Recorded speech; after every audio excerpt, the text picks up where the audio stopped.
Good morning, good afternoon, and good evening from wherever it is you are watching. I'd like to welcome you to our virtual panel on media literacy in the era of uncertainty. My name is Colette Sterling, and I'll be hosting and moderating on behalf of the Office of International Programs today. I have the absolute privilege of having three incredible professionals and knowledgeable souls here to help us all unpack all of this. I'd like to introduce Daniela Castillo, David Freed, and Sarah Pooler. Welcome, y'all. Thank you. These folks got a lot going on, so this is going to be an in-depth introduction. Daniela is a senior instructor with the Journalism and Media Communications Department here at CSU and has been part of the creative and design field for over 20 years. She's done everything from publish illustrations with Wizards of the Coast to video game design and more, which is so cool. David is a pilot, a novelist, and a contributing editor to At Air and Space Smithsonian Magazine, and a former Pulitzer Prize-winning investigative reporter for the Los Angeles Times. As well, he is a special assistant professor in the Department of Journalism and Media Communications at CSU, and teaches creative writing at Harvard University. Sarah is an instructor in the Journalism and Media Communication department here as well, and she specializes in television news reporting and producing curriculum. And before this, she was a JMC department alumna and a public relations executive for Weber Shandwick. So let's go ahead and set some groundwork for why we are all here today. Over the last couple of years, media, whether it's TV news, or online articles, or content, or traditional print media, has faced sort of this onslaught of criticism for inauthenticity. At the same time, the tech that we use to gain that information has become more accessible at the cost of that accuracy or ability to filter what is truthful and what isn't, right? So essentially, the ability to be a stakeholder or an involved person in a national discourse is difficult. There's just lots and lots of noise. But one of the first problems to really understanding this is to figure out what is meant when we use the word media literacy. To that end, how can we define it? I'll go ahead and open the floor.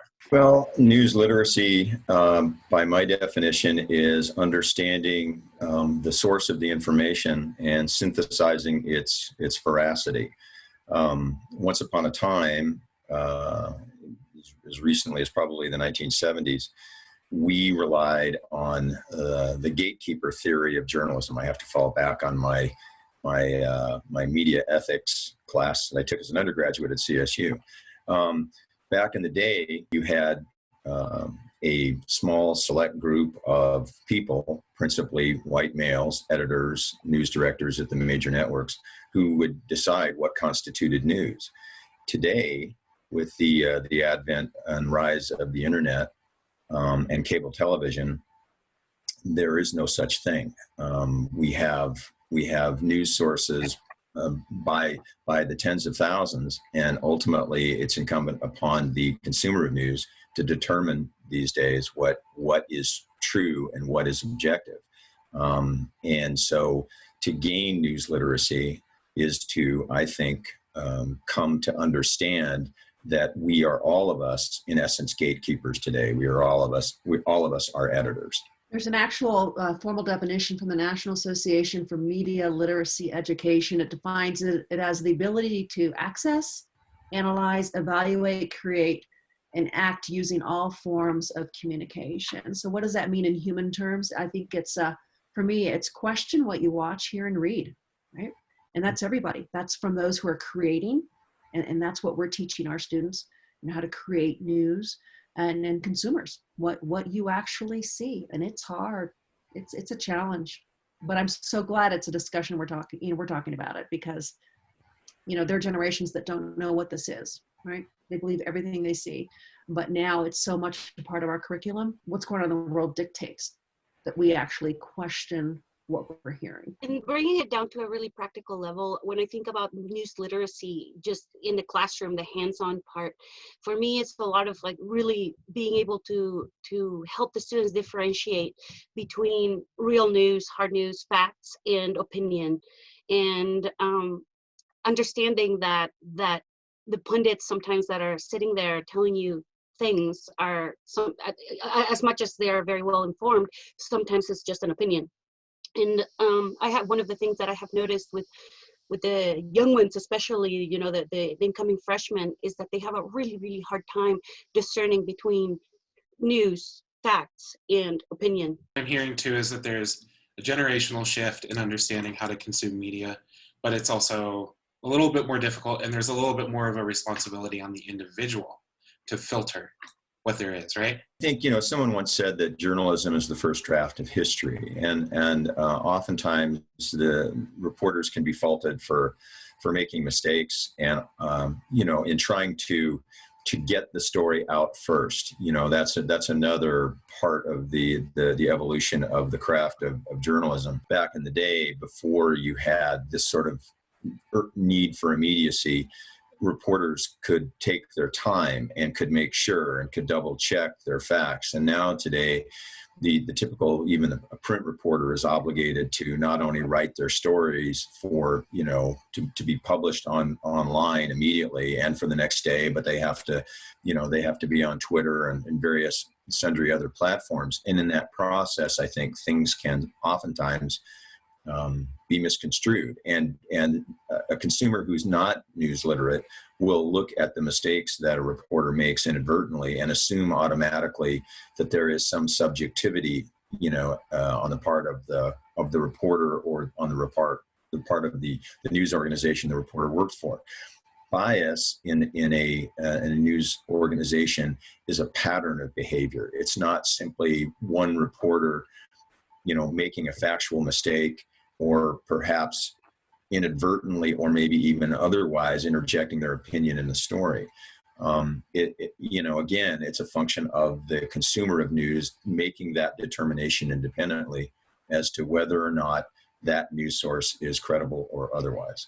Now that we've established that it's not just as simple to say that it's just on the individual, or that it's just all these external forces, right? But we're living in a time where technology has such a huge role to play in this. And I'm glad you brought in social media, especially now with sitting where we're at with this pandemic going on. It's more involved in our day-to-day lives. So how can tech either be used to push beyond polarization, or how does it reinforce it? That's a tough one, right? Because we're all getting our news here. We're not sitting down and watching a traditional newscast. We're sitting down and reading the newspaper. And it goes back to what Danny was talking about you know, this generation understanding the difference between news and op-ed pieces. Frequently, opinion pieces will pop up in your newsfeed, and they look like news stories. I fall for it. And I have to go back, and I'm reading it, and I realize, oh, this isn't right. I go back, oh, it's an opinion, right?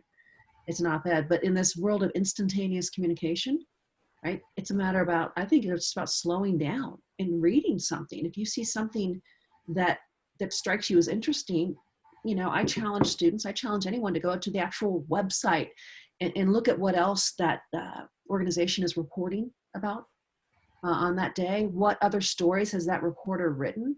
But that takes time, and who's going to do it? I mean, I hope people do, right? When maybe we have the luxury of time right now in this pandemic to actually take a little more time to question what we're consuming and dig a little deeper. But in this, you know, realm of instant gratification, instant satisfaction, it's a tough one. One of the things that I discuss with my students very often is getting past the headlines and understanding how headlines are constructed, and how outlets have been forced to create more clickbaitish headlines, even for thorough, well-investigated pieces, just because they're competing against clickbait and listicles and top tens and whatever's, you know.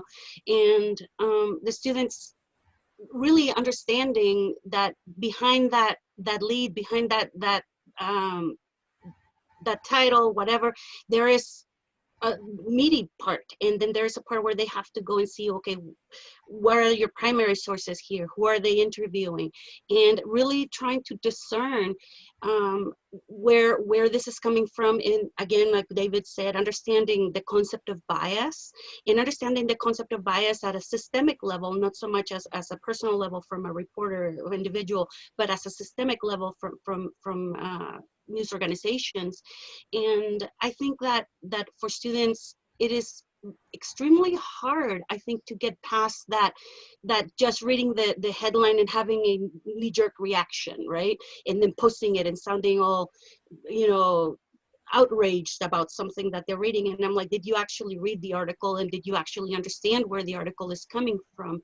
And oftentimes just if you just read the header, is like, you're not going to be able to have an opinion or have the information that you need to make an informed decision on whatever it is that you're doing, or an informed opinion.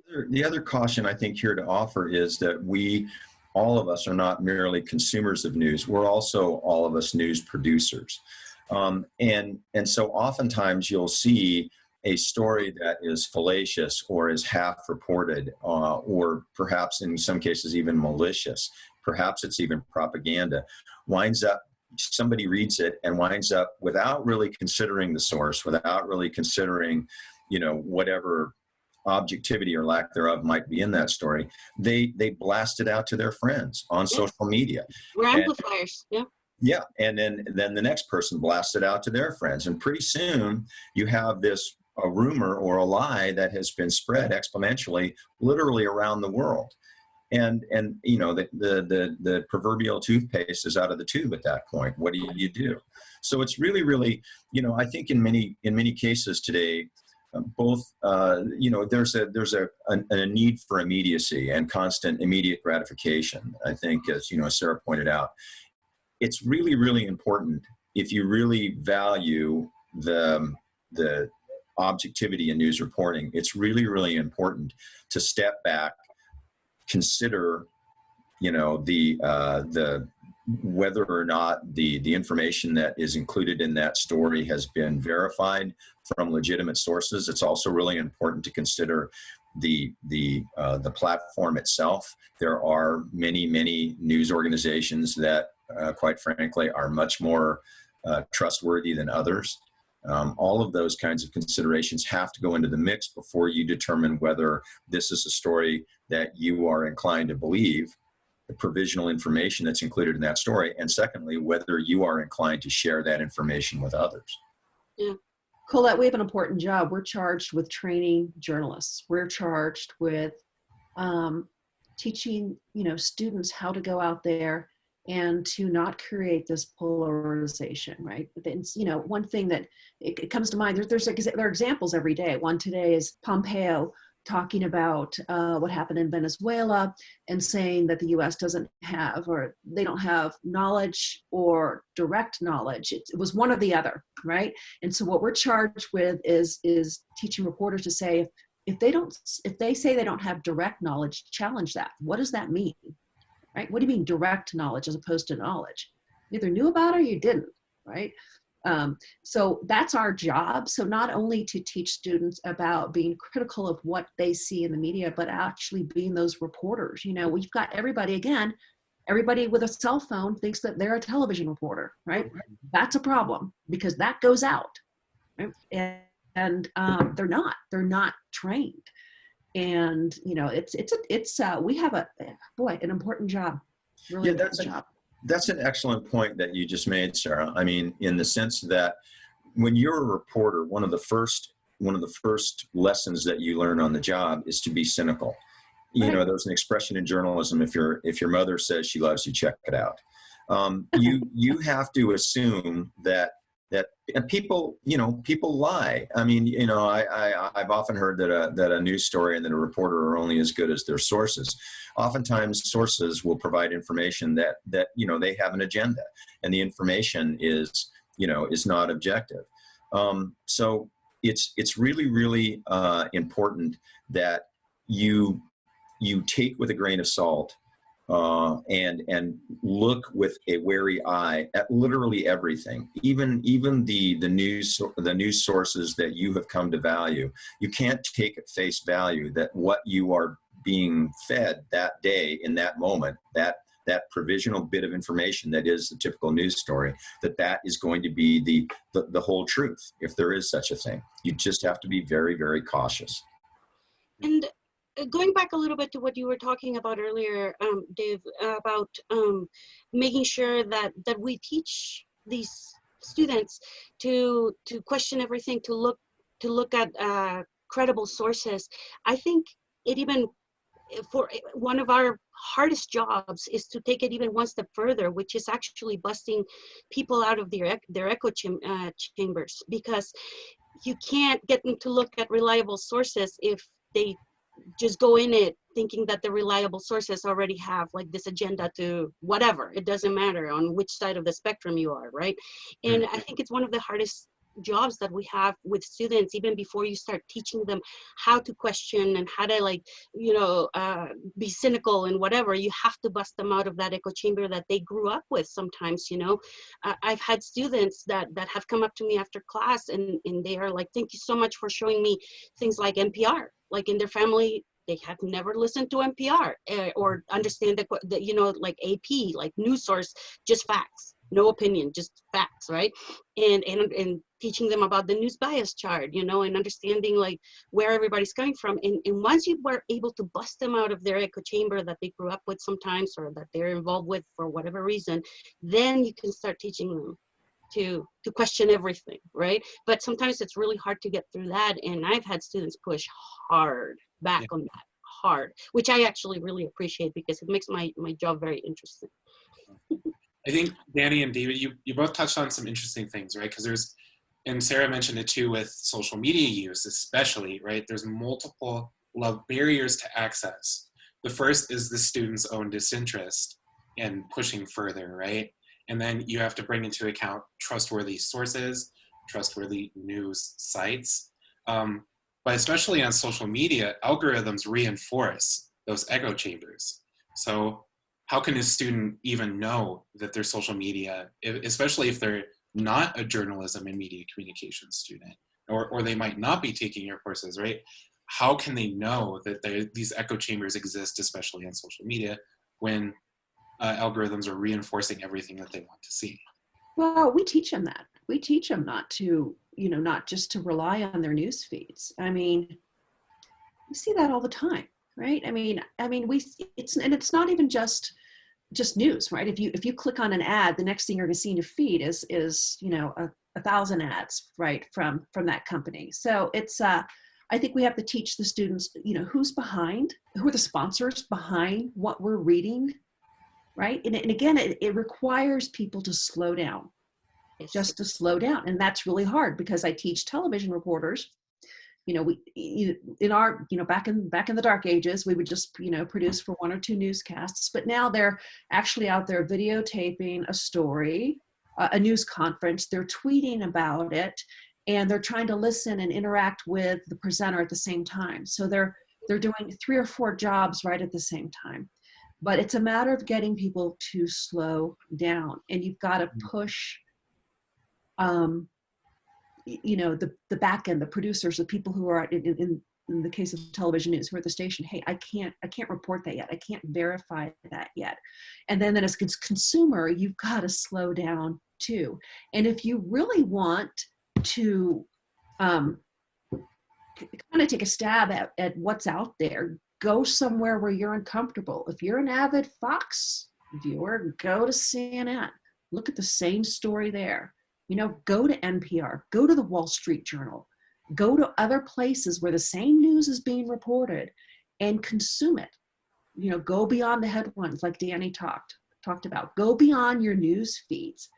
You're going to see, especially as we get into the political season, you're going to see a big push, and, you know, Russians, Chinese, whoever it is, right? You're going to see a lot of disinformation out there, and you've got to be able to question who is the person. So I say go to a website. If a website ends with a .com, it's a lot better than a .offer, right? Be smart about what you're consuming. You've got to just slow down. Yeah, It's you got to hard. be careful too, because some of those dots are purposely deceptive. What you might think is the Associated Press may not be. You know, it's those kind of details that you have to be very cognizant of. The other thing too that I would add is that I think news consumption is analogous to basically investing in the stock market, in the sense that if you talk to any money manager on the planet, they will tell you that there is great merit in diversification, in not sinking all of your money in this company or that company. And so the same rule, I think, applies in as a news consumer.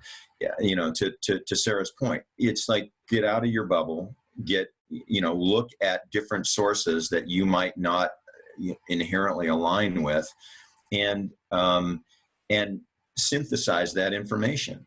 And what's really interesting is oftentimes you'll discover that, you know, what you thought was the truth has a completely different perspective depending on the platform.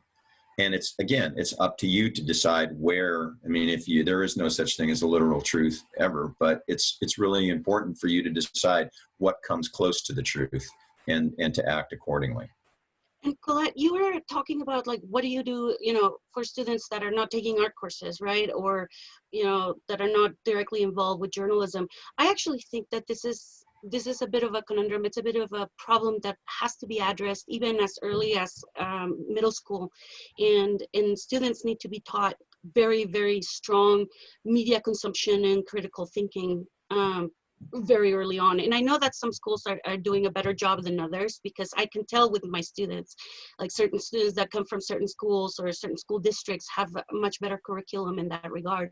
But yeah, I think this is something that needs to get addressed, just like you have to teach kids, you know, how to do finances from very early on. You have to teach them how to be critical consumers of news. And this has to start very, very early, you know, and to question everything. I'm all for questioning everything. Well, we live in an age of incredible apathy. Mm-hmm. I mean, if we are facing anything, you know, in trying to train journalists and trying to, you know, convince the public that everyone has a stake in all of this, it is that. I can't tell you the number of students that I've interacted with who are just incredibly apathetic about. They somehow or another become utterly convinced that they cannot influence the course of events. Yeah. And so as a result, they don't really pay attention to substantive things. I don't mean to, you know, to generalize here, but it's like, how often do you, I'm curious whether you guys in your classes, I actually pose these kinds of questions. How many Supreme Court justices are there?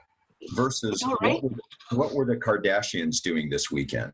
What is the First Amendment? I mean, it's kind of like, you know, it's really, really incumbent. We are all stakeholders in this thing, you know, and it's really, really important. The framers, Madison, Jefferson, they all believed that a free press and a fully informed electorate were the cornerstones of the democracy. That it's why the First Amendment is the First Amendment. You know, freedom of speech, freedom of press. You know, that the journalist, inform the public objectively. You know, that's been undermined in some cases these days. But you inform the public. The public has all of the facts at their disposal, and they make informed decisions. And it doesn't work if the fully informed electorate is disinclined to be fully informed. Yes. Well, it's so easy to take the path of least resistance. I mean, the way media is set up and social media, it's just so easy to sit there and be a passive consumer. Mm-hmm. And I mean, we just do it. And I mean, I've done it. And sometimes it's like you have to bust yourself out of that. I think it's really important to note that Kim Kardashian is going to law school, everybody. Yes. We're going to be a lot stronger and better. Yeah. So, yeah, it's scary. I mean, I do the same things, and I talk about you know, fake news. We weren't talking about that a few years ago, right? And I tell my students there's no such thing as fake news. There's news that you don't agree with that people call fake news, and there's news that's poorly reported. And reporters do make mistakes. They're humans. There are fake news and propaganda, like purposefully. That's true. Crafted, but that's I think that's in a different. Yeah, but that's in a different. Not fake news the way that some of our politicians have. Right, and that's what I mean. There is intentional fake news, but that's just, in my opinion, you know, fake bad reporting. It's not. Mhm.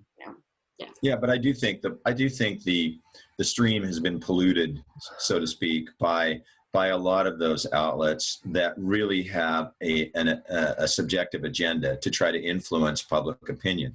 I mean, we train journalists to be objective. You have a sacred obligation to not interject your own opinion in a news story. The public has a right to know, but they don't need to know your opinion of it. So anything that you can do to exclude yourself from that part of the process, is essential. But there are outlets today, and they're growing in number, where there are no such reservations or restrictions, and it's all about passing themselves off as journalists with the notion of influencing the public discourse for better or for worse. And as a result, legitimate journalists pay a price for that. We're all kind of tarred with the same broad brush. It's really unfortunate, and it really is an uphill battle. And I know, Colette, in our department, we are very good about training our students to ask the tough questions on both sides, right? And the students will come in and they'll have an idea, they'll see a video and they'll say, well, obviously the guy was drunk. Did you see him get out of the car? He was stumbling, he's a drunk driver. I'm like, well, do you know that? What if the guy just was having some sort of reaction to medication? What if he has a disease? How do you know? Mhm. Right? You can't make that determination. Where's the other side of any story? Well, I asked them and they wouldn't give me a response. I said, well, then you put that in. They declined to comment, but you better get that other side, whether you agree with it or not. You better make every effort to get the other side of the story. And a lot of times I see people saying, aren't students taught how to report, or aren't they taught ethics? I'm like, yeah, darn straight they are. They are. Oh, yeah. In every class. Yeah. Yeah. You might not remember, but Let me tell you, they don't like it all the time either. It's interesting because I want to linger on this idea of apathy and how it impacts discourse, right? Because getting the information is one thing. Using it to talk to each other and engaging in that discourse is another.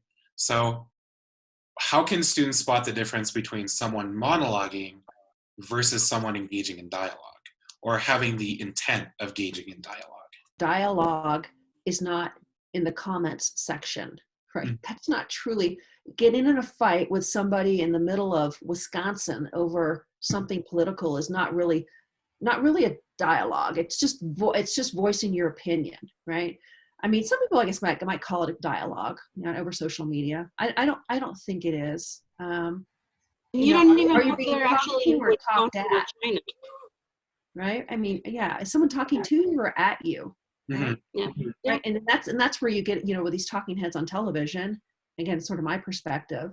Is it a single host telling you everything for an hour, what they believe, or is it a panel? Is it a town hall where people like you are brought in? And again, be skeptical, because those questions could very well be scripted, and so could the answers. Be very skeptical about what you're hearing. But what is a true dialogue? Yeah, and it's just understanding the difference. And I think that's where the line oftentimes blurs, the difference between a monologue or a dialogue. If you watch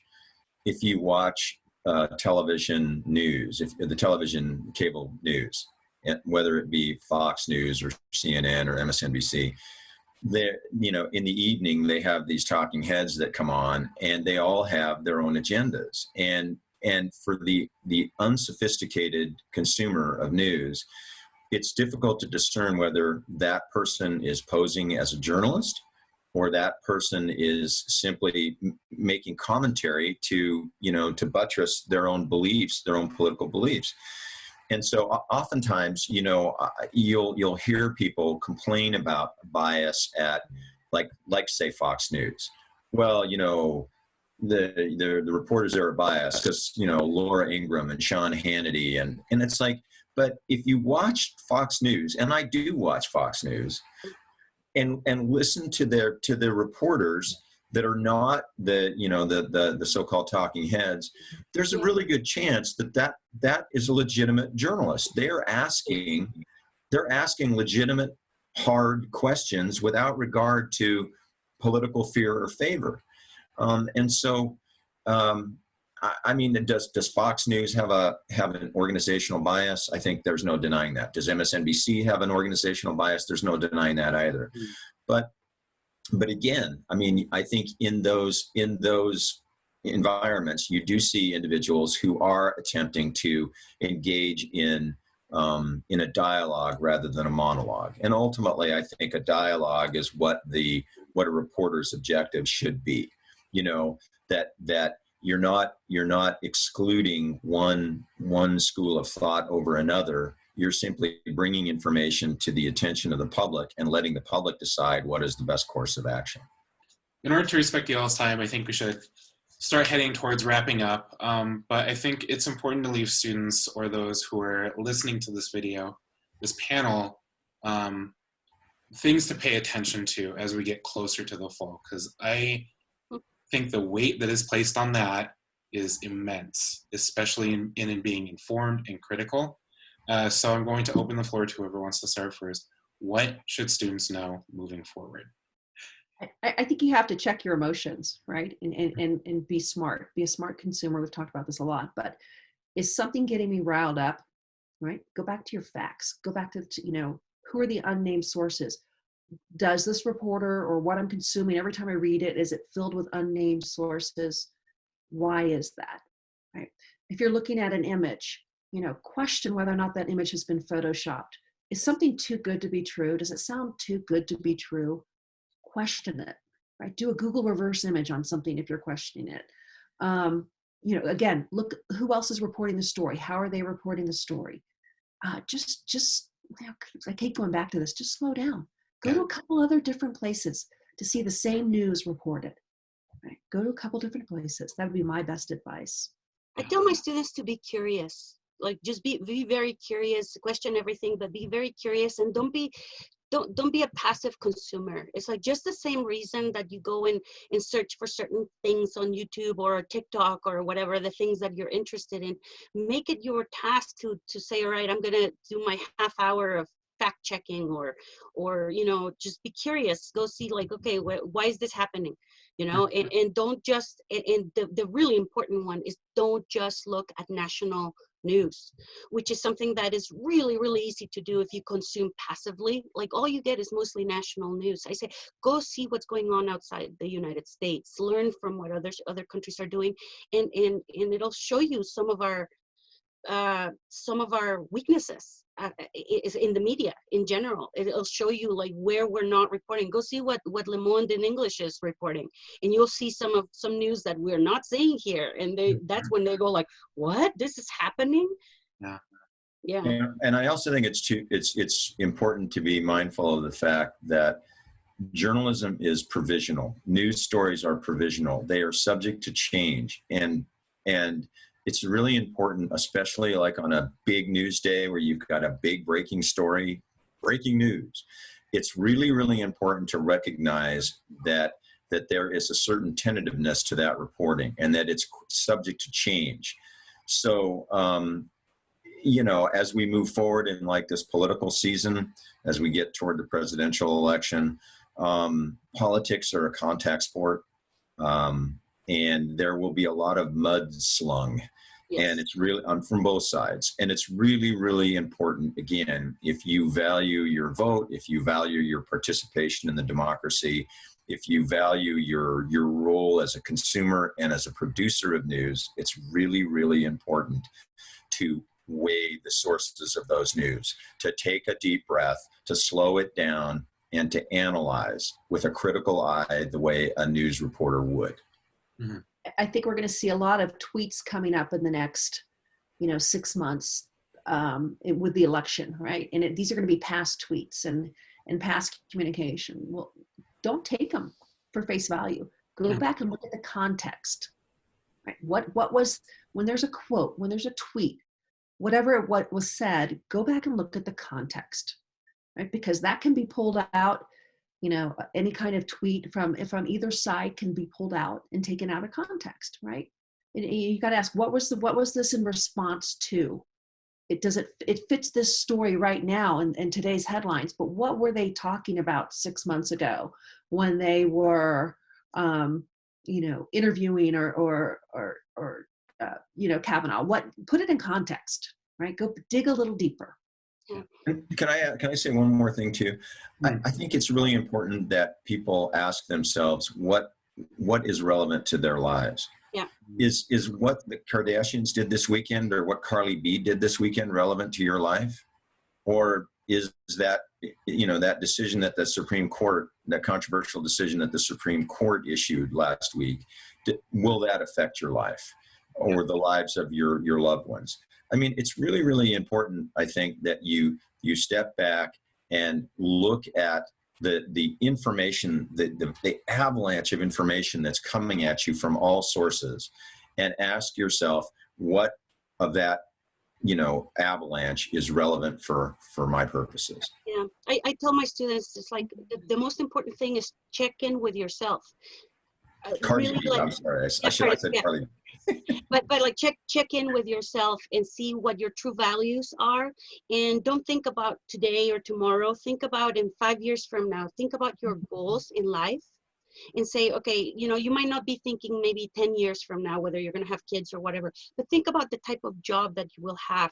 Think about the type of place you would like to live in, and your values and in your moral compass, and then listen to what the politicians are saying. Go check their platforms, go read their platforms and their policy making and their track record, and then check in with yourself and see if what you're reading, the tweets, and that's how you're going to really be able to sift through all that noise. And it takes work. Unfortunately, it takes time and work, but it also is these are decisions that are going to make an impact for the next 5 years, 10 years, 18 years, 30 years with Supreme Court justices, 40 years. Life. Yeah. And that's where you need to understand that anything that happens right now has consequences. Well, thank you all to our panelists for joining us today. As you are watching at home, please give them a round of virtual applause. Hopefully one day they get to hear it. Thank you all so much for watching. If you're interested in seeing more content from the Office of International Programs, subscribe to our YouTube channel, and you can also find our Vimeo channel as well. You can also follow our Facebook and Instagram pages for up-to-date news on events and content as well. Thank you so much for tuning in. Thank you, panelists. Thank you, Colette. Thank you very much, Colette.